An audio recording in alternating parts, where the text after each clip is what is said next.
அங்க காய்கறி பின்னாடி கிளாஸ் ரூம் இருக்கிறது.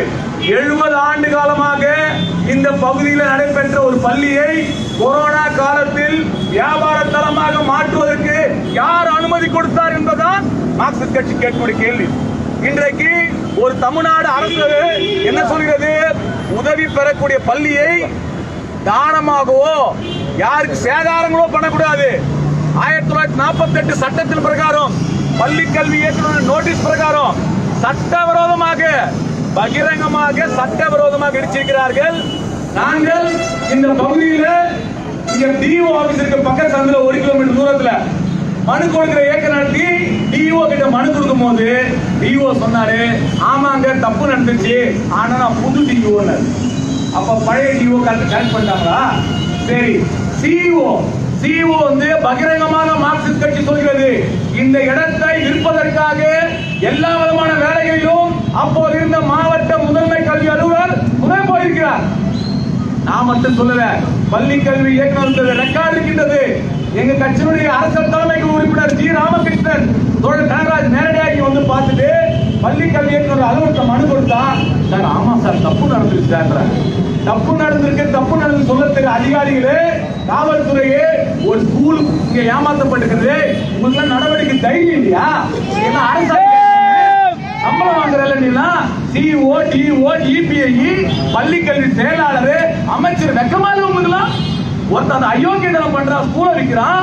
எதுக்காக இவ்வளவு கம்யூனிஸ்ட் கட்சி போராடுது? ஏன்னா கம்யூனிஸ்ட் கட்சியோட நோக்கம் அடித்தட்டு மக்கள் உழைக்கும் மக்கள் மேன்மை பெற வேண்டும் என்றால் கல்வி அடிப்படை. கல்வி கிடைச்சனால்தான் இன்னைக்கு முன்னேறி இருக்கின்றோம். ஒரு ஒடுக்கப்பட்ட சமூகத்துக்கு வந்த அம்பேத்கர் அரசமைப்பு சட்டம் எழுதுறாருன்னா கல்வி காரணம். சிந்தனை திருப்பி சிங்காரவரர் இதே சென்னை மாநகரத்தில் எங்களுடைய கம்யூனிஸ்ட் இயக்க தலைவர் சத்துணவு திட்டத்தை சென்னையில் அறிமுகப்படுத்தினார் சிங்காரவரர். எதுக்காக? பிள்ளைங்க படிச்சாதான் சமூகம் முன்னேறும். அதுவும் அரசு உதவி பெற்ற பள்ளி என்பது அரசாங்க கட்டணம் தான். டீச்சர் எல்லாம் கவர்மெண்ட் சம்பளம், அப்புறம் அரசாங்கம் எல்லாம் கொடுக்கும். இந்த கட்டணத்தை விட்டுருக்காங்க. இன்னும் சொல்ல போகின்றோம், இந்த நிறுவனத்தில் பாத்தீங்கன்னா அனைத்து இந்திய அண்ணா திராவிட முன்னேற்ற கழகத்தினுடைய முன்னாள் சட்டமன்ற உறுப்பினர் இப்ப 11 பேர் குழு போட்டிருக்காங்க. திரு ஜேசிடி பிரபாகரன் அவருடைய மகனுக்காக இந்த வேலையில் அவர் இணைந்திருக்கார் என்று நாங்கள் குற்றம் சாட்டுகிறோம். எல்லா ரெக்கார்டும் எங்கிட்ட இருக்குது. நிலத்தை எவ்வளவு ஃப்ராட் பண்ணிருக்காங்க. இங்க இருந்து போலீஸ்கார் கோவப்பட்டாரு. இவங்க முன்னாடி ஒருத்தர் ஐசப் இன்ஸ்பெக்டர் இவர் என்ன பண்றாரு, டாக்குமெண்ட் பைக்ல போகும்போது தொலைஞ்சிட்டுன்றாரு. யாரு?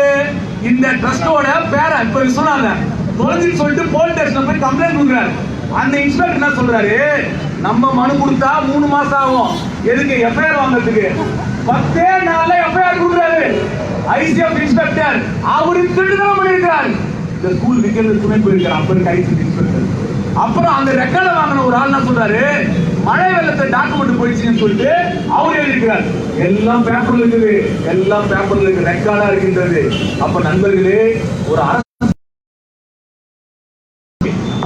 மாற்று கருத்து இருக்குது. ஆனால் இந்த போராட்டம் கட்டாயம் வெற்றி பெறணும்னு சொல்றாங்க. உயர் அதிகாரில இருந்து லோக்கல் அதிகாரி வரைக்கும். ஏன் சார் ஸ்கூல் சார் வேற ஏதாவது பரவாயில்ல சார், ஒரு ஸ்கூல்ல வந்து இப்படி ஆட்ட போட்டா எப்படி சார் முன்னேற முடியும்? நான் கிராமத்துல இருந்து நீ டிகிரி படிச்சு இன்ஸ்பெக்டர் ஆயிருக்க, மேல ப்ரொமோஷன் வந்தா கவர்மெண்ட் ஸ்கூல் காரணம்.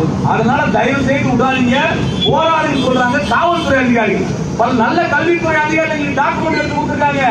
எல்லா ரெக்கார்டத்தோட நீதிமன்றத்தை சந்திப்போம். கட்டாயம் இந்த போராட்டத்தில் மார்க்சிஸ்ட் கட்சி வெற்றி பெறும். அதை மக்கள்கிட்ட சொன்னோம் இல்லையா? திருத்தலம் பண்ணி எல்லாம் ரூம்ல போய் உட்கார்ந்தாங்க. கணபதி பவன் எப்படி அந்த ஹோட்டல் வந்தது? இங்க மேல போட்டு ஸ்கூல்ல பிரைஸ் கொடுத்தாலும் இப்போ ஹோட்டலா மாத்திட்டாங்க.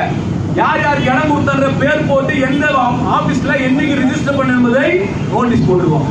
அந்த நோட்டீஸ் தான் கொடுக்கூடாதுன்னு சொல்லிட்டு போலீஸ் சொல்லுது. நண்பர்களே, காவல்துறை அதிகாரிகளே, யாருக்கும் நாங்கள் டிஸ்டர்ப் பண்ண மாட்டோம். எங்க தலைவருக்கோ எங்க தலைவராக மாநில செயலாளர் பாலகிருஷ்ணன் அவர்களும் பேசிட்டு அப்புறம் அவங்க கிளம்பி போயிடுவாங்க. எல்லாரும் போயிடுவாங்க.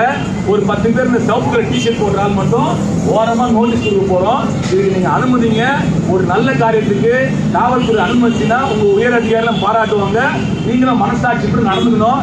ஏன்னா இன்னைக்கு பெண்களோ ஏழைகள் பிற்படுத்தப்பட்ட தாழ்த்தப்பட்ட ஆளுங்களோ மேல ஒரு கல்வி என்பது எவ்வளவு முக்கியம் தெரியும். நல்லதுக்காக தான் இயக்கம் நடத்துறோம். எனவே நீங்க எனக்கு அனுமதிக்கணும்னு சொல்லிட்டு இப்போ என் கட்சியினுடைய